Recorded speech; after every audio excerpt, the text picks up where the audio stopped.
Հայաստանի սահմանամերձ համայնքների բնակիչների առօրյա հոգսերը մեղմելու եւ կենսապայմանները բարելավելու նպատակով կառավարությունը եկող տարվա համար կտրամադրի 1 միլիարդ 48 միլիոն դրամի օժանդակություն։ Որոշումն ընդունվել է գործադիրի այսօրվա նիստում։ Նշվում է, որ կառավարության 2014 թվականի դեկտեմբերի 18-ի որոշմամբ սահմանամերձ 13 համայնքների 82 բնակավայրի բնակիչներ ստանում են աջակցություն։ Այս որոշմամբ սահմանամերձ համայնքներին կցուցաբերվի պետական աջակցություն բնակիչներին բնական գազի, էլեկտրաէներգիայի, ոռոգման ջրի սակագնի մասնակի ու անշարժ գույքի հարկի ամբողջական փոխհատուցում տրամադրելու համար։ Կառավարության այս որոշումը կներկայացվի ազգային ժողովի հաստատմանը։ Շրջակա միջավայրի նախարարությունը անդրադարձել է վերջերս միջազգային համաժողովներից մեկի ժամանակ հնչած այն պնդմանը, թե Երևանի օդի որակը վատագույնն է Հարավային Կովկասում։ Այս կապակցությամբ նախարարությունը հայտարարություն է տարածել նշելով. պաշտոնական տվյալների համաձայն Երևանում երբեմն արձանագրվում են թույլատրելի կոնցենտրացիաների գերազանցումներ, հատկապես փոշու եւ ազոտի երկօքսիդի, սակայն դրանք չեն վկայում արտակարգ բարձր աղտոտվածության մասին։ Այս պաշտոնական չափումներից ելնելով սխալ է պնդել, թե Երևանը տարածաշրջանում ունի ամենավատ օդի որակը։ Կարևոր է նշել, որ որոշ առցանց հարթակներ տարածում են տվյալներ, որոնք հիմնված չեն պաշտոնական մոնիթորինգային տվյալների վրա։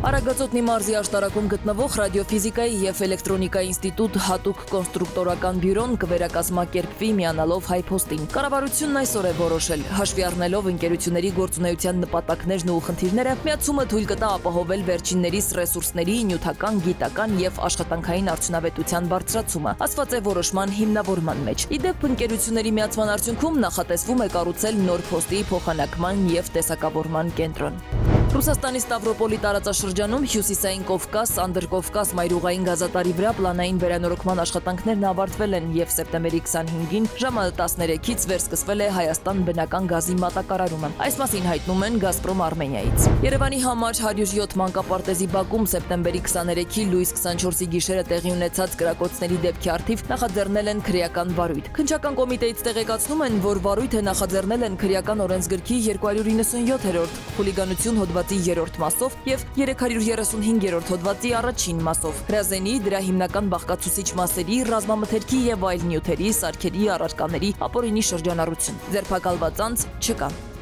Սվետլանա Ավդիշյան, ժամը լրատվական։